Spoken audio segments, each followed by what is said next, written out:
deuxième partie bi leadership collectif la ñuy wax ñu koy wax leadership organisationnel. Quand on parle de leadership collectif, on est dans un groupe, dans une organisation. Par exemple, ñu jël cas bi nekk, on est dans une association par exemple, ou bien on est dans une structure comme le J-Hip-Hop. Donc c'est un collectif, c'est une organisation qui est là, association lu mu munti doon. Bu ñu taxawal benn association, c'est parce qu'on a un objectif, on a toujours une vision. Vendredi Libre lan mooy vision bi defe naa membre Vendredi Libre yëpp xam nañ ko, ñi doon fondé Vendredi Libre en tout cas xam nañ ko. Loolu moo ñu indi tey ba fii. Moussa mun na ma témoigner dañ doon Moussa wax li ñuy def yàkkamtiwuñu ko, on laisse le projet mûrir parce que xam nañ lii vision bi mooy projet bi dem ba à long terme mu atteindre ay cibles mu mun a sax ci biir gox bi ñu nekk, environnement bi ñu nekk. Loolu moo ñu indi tey ñuy def les 3 ans de Vendredi Libre. Mais bu ci vision boobu topp lool kon Vendredi Libre arrêté na bu yàgg parce que loolu ñu doon wax nañ ko bàyyi mu dem yàqamtewuñu ko, on le laisse mûrir tout seul. Loolu moo ñu fi bàyyi tey moo ñu indi ko fii. Donc objectif bi ak vision bi day ànd et tout ça comme on est dans le cadre associatif, c'est un collectif qui le fait, un collectif des personnes ñooy ànd di ko defandoo. Mais defandoo boobu dafay tëggu ci xalaat, defandoo boobu dafa am assise organisationnelle. Loolu mooy tax mu mën a dem aussi. Une seule personne ne peut pas être à la tête et au four et au moulin. Mënul nekk organisation du demee noonu. Vendredi dafa am président, am secrétaire, am trésorier, am lii am laa, am ay membres, am ay et cetera. Ku nekk am sa rôle bien défini. Mu nekk benn machine boo xam ne dafa huilé. Ku nekk di def li nga war a def. Boo demee J-Hip-Hop pareil dafa am ku nekk rôle booy assumé boo xamante ne boo ko defee bu ñu dajalee rôle yëpp ku nekk assumé sa rôle, machine bi day mën a avancer ñu dem. Loolu la ñuy wax un collectif qui va marcher. Maintenant pour un leader pour mu mën a diriger un collectif dem dafa am toujours, on revient toujours sur le terme valeur. C'est important, keroog aborder nañ ko lu bari, de valeur symbolique, image. Lii moo tax nit ñi nga leen woo ñu fekk si la, lii moo tax nit ñi nga leen di jiite ñu nangul la jiite bi parce que dañuy gis seen bopp ci yow, benn seetu nga. Mais tant que seetu bi reflété wul image bi ñu bëgg dañuy dagg lien bi dem uti keneen. Mën nañ transposer exemple yi ci contexte bi ñu nekk tey, dans le contexte politique yaa ngi gis ñu bëri di dagg lien di uti feneen. Peut-être que contexte bi laa wax, contexte bi li mu joxe ñoom ki ñuy xool delloowu leen li ñu bëgg a gis. Donc dañuy dagg lien bi forcément dem uti koo xamante ne peut-être dinañ fekk foofu li ñu bëgg a gis. Donc c'est très important l'image que le leader reflète. L'intégrité, intégrité, jub.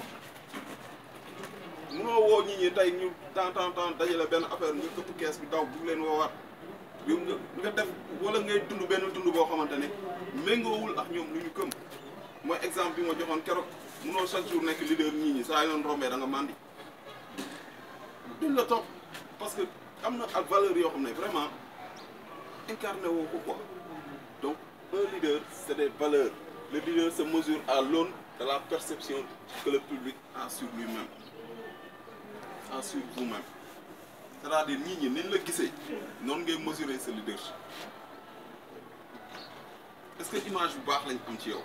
est-ce que image bu bon lañ am ci yow. Léegi image bi ñuy am ci yow du ñoom ñoo ko def ci yow mais yow yaa ko def ci yow jox leen ko. Donc boo bëggee nekk leader da ngay travailler sa image ba mu doon image bu positif, ba mu doon image bu baax en tout cas yaa xam image boo bëgg a joxe mais da baax mais dañ jàpp ni lu baax mooy lu positif. Maintenant nit ñi li ñuy gis yow rek loolu la lay jàppee te loolu ñuy jàpp ci yow nag loolu mooy tax ñu topp la topp bu yàgg topp bu sori. Moo tax gars yi balaa ñuy def ñëw naan dañuy def lii dañuy travailler si ñoom ba pare defar seen jikko, defar lu bari ci ñoom, changer lu bari ci ñoom. Da ngay gis sax ñoo xam ne dañuy xëy di entraîner parce que nii lañ bëgg a mel. Sama biir bi dafa ngand dama koy toj, sama yaram bi dafa pataa dama koy toj, sama doxin bi dafa yambar damay dem xam nga mu gën a et cetera. C'est important. Barack Obama bi muy def campagne électorale dañ ko doon gis ni yéeg marche escalier yi pour dem ci podium bi wax mais du yor amul tax parce que concurrent benn gaañ benn paa bu amoon yàlla na ko yàlla yërëm kenn xamoo lan bu amoon ñaata at la ay 70 ans ah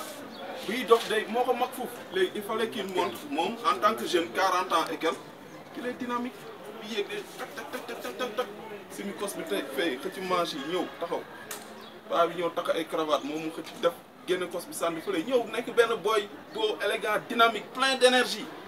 loolu yëpp communication la image boobu la doon jox américain yi que man boo leen ma joxe seen dëkk du ma lal basang di naaw dama dynamique damay liggéey dama sawar jeune la ñëpp capté après bi wax am énergie wax bi xam nga gaaw Barack Obama bi mu njëkkee wax moom Hillary Clinton ñoo doon def primaire bi mu njëkkee wax Hillary Clinton da doon jooy wóosat gaay kii fan la jógee kii mooy kan gaay kii mooy Barack Obama non kii fa mu nekkoon gagné na boobu gagné na Hillary Clinton donc image bi ngay joxe bi ñuy gis yow boobu mooy image bu baax te image boobu kenn du ko travailler dul yow si sa physique la mais aussi moralement la si sa jikko si sa gëm-gëm tey am na leader yoo xam ne am na mots yoo xam ne bu ko leader prononcé ñi génn ci moom mais personne lambda mun na ko prononcé mais munoo mbooloo topp la adduna bi yëpp topp la ngay wax ak adduna bi di utiliser yenn termes yi gars yi dañuy dagg bàyyi la même bu dee ñoom dañ koy utiliser dañu jàpp ni yow waroo ko utiliser parce que yaa leen jiite yaay seen jiit dafa am lu ñuy gis yow dafa am lu ñuy séntu ci yow te loolu lañ bëgg a gis yow donc image booy defar la donc dimension dafa am ay dimension yoo xamante ne moom la leadership bi di gérer politiquement c'est des interactions mënoo nekk un leader rek toog sa benn ruq ne man li may def si créneau bii laa nekk ñeneen ñi ci nekk yëpp aw ma ak ñoom affaire da ngay wét da ngay dem pour ay link da ngay dem pour ay alliance da ngay def réseau kooku dina ci ñëw après réseau boobu ak alliance boobu ak link yooyu intérêt moo ko lal da ngay def ay coalition parce que da nga am agenda ñu ngi ci contexte politique de gars yi lii la ñuy def de politiciens n'est-ce pas dañuy def ay interaction def ay alliance def ay réseau parce que seen intérêt ci nekk def ay coalition parce que dañu am agenda bi mooy lan dañ bëgg a nekk président de la république ñii dañ bëgg a nekk ay ministre suba bu diw gagné dama bëgg bu ñuy négocier non boo gagné man je veux un poste ministériel moo tax ma ñëw bokk sa coalition intérêt la agenda am loolu la kay agenda am mooy président la bëgg a nekk maintenant bu ñu ko indee suñu contexte association yu nekk dañu am ay agenda aussi lii yëpp dañ ko am tey vendredi du livre buy ut link ak CLAP bu lycée Limamoulaye ak CLAP bu lycée Pikines buy ut link ak benn organisation bu nekk Kaolack bu nekk fee c'est parce que dafa bëgg étendre champ d'action de telle sorte que du toog foyer bii rek nga xam ne vendredi dañ bëgg suba ñu dégg ñu Kaolack suba ñu dégg ñu Saint-Louis gannaaw suba ñu dégg ñu lycée Limamoulaye gannaaw parce que suñu intérêt la loolu mooy tax suñu organisation di dund loolu moo tax organisation di dund mais bu yemee ci ñun ñii rek organisation bi dee na du dund il faut on a besoin de ça maintenant agenda bi mooy la organisation bi dafa war a màgg warul yem ci mbaar bi kese ñuy vendredi même bu fekkee mbaar bi lañ ko konne def en termes de capacité de mobilisation en termes de agenda en termes d'activité dañu war a màgg loolu mooy suñu agenda dimension rationnelle performance dañ ko war a am maanaam li ñuy def dañ ko war a mën parce que résultat moo ci war a toog bu ñuy def dara dañ koy préparer bu baax pour am ci résultat bu baax dañuy am ay projet am ay objectifs pour atteindre ay performance day dégg yenn saa yi gars yi woote plan d'action booy année bi yoo ngi ubbi kaa leen ñu toog ñu réunion ñu defar plan d'action annuel ay toog ok premier trimestre lii la deuxième trimestre lii la troisième trimestre lii la quatrième trimestre lii la lépp ñu définir ko activité yaa ngi objectif yaa ngi activité yaa ngi nii résultat attendu yaa ngi nii lii mooy firnde yaa ngi nii budget baa ngi ku nekk ñu dénk la daal parce que tout simplement dañu bëgg que association bi wala structure bi nekk une structure performante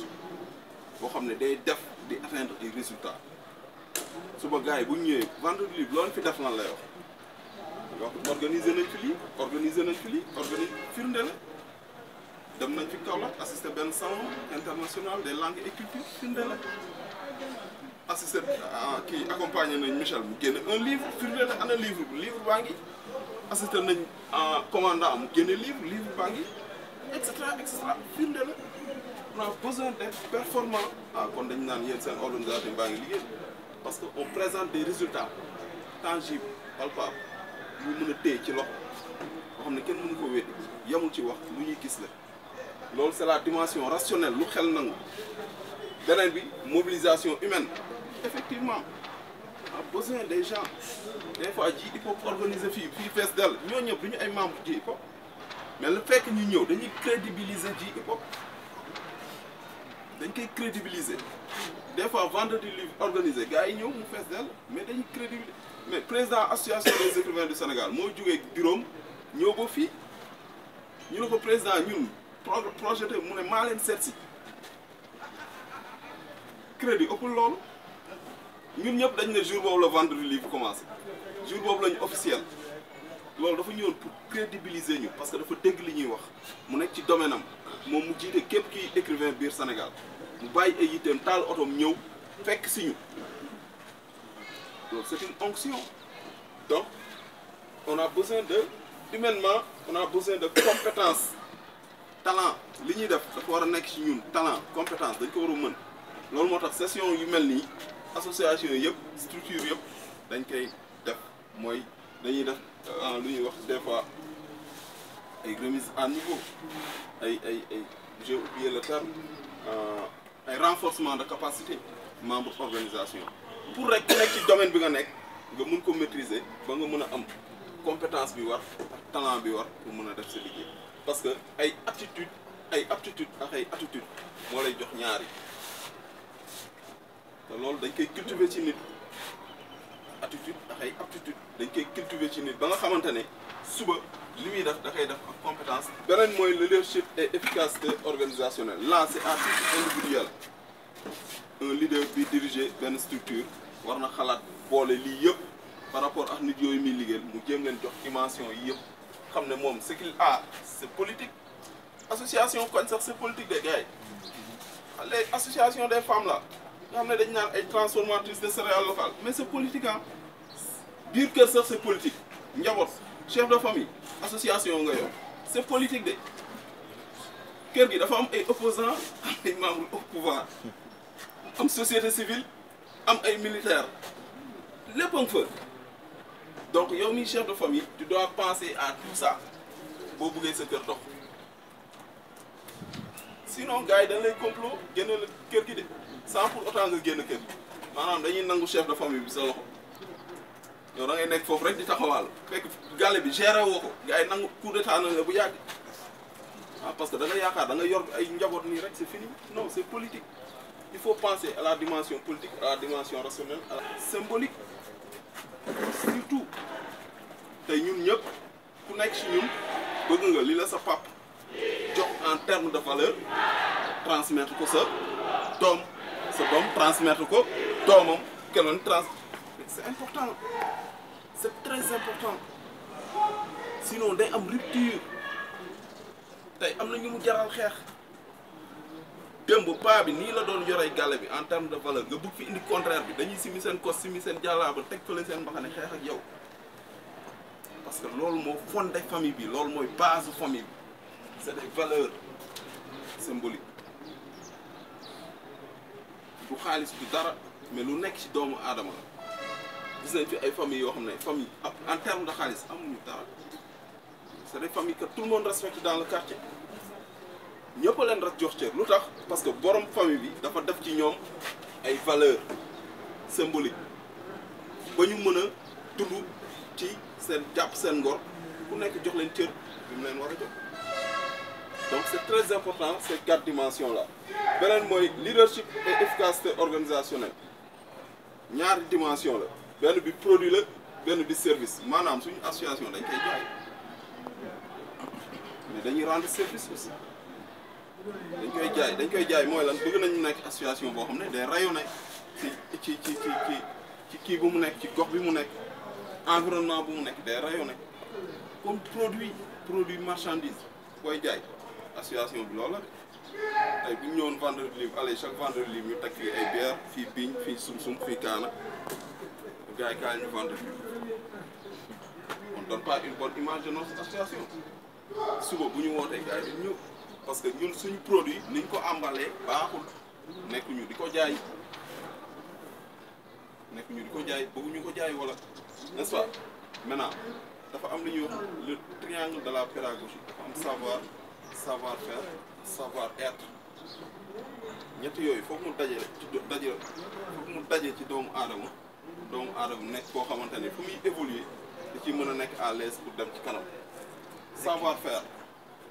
mënuñu yor association wala yor organisation xamuñu organisation boobu lan moo war a nekk rôle am ak pour mu mën a dox. Par exemple kii gérer secrétariat wu organisation war na xam lan mooy secrétariat nan lañ koy gérer kii gérer financier yi finance organisation warul nekk n'importe qui. On va chercher un comptable koo xam ne dafa xam ni ñuy gérer xaalis bu ñu bëggul am problème suñu biir. Sinon mooy li ma wax sànq renforcement de capacité membre organisation pour ku nekk mën a maîtriser ce rôle. Maintenant y a ce qu'on appelle la fonction perçue et la fonction assumée. Fonction perçue environnement bi ni ñu lay gisee